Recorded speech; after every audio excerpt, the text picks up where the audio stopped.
বিদ্রোহী বিডিআর সৈন্যদের প্রতি সরকারের সাধারণ ক্ষমা ঘোষণা এবং সহানুভূতির সঙ্গে তাদের দাবি বিবেচনার আশ্বাস।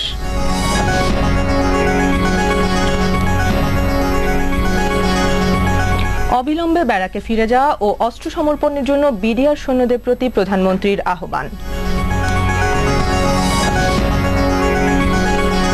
প্রধানমন্ত্রীর আহ্বানে সাড়া দিয়ে অস্ত্র সমর্পণ করতে সম্মত হয়েছে বিডিআর প্রতিনিধিরা।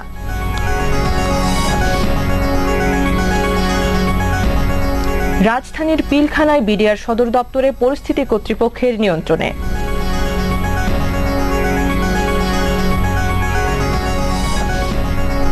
আগামী মাসের মাঝামাঝি থেকে নিম্ন আয়ের মানুষের জন্য সরকারের খোলা বাজারে চাল বিক্রির পরিকল্পনা সংসদে জানালেন প্রধানমন্ত্রী।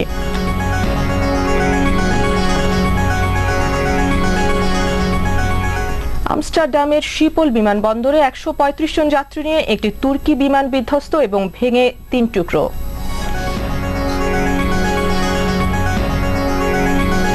এবং করাচিতে সফররত শ্রীলঙ্কা ও পাকিস্তানের প্রথম টেস্ট ড্র, ইউনুস খান ৩১৩।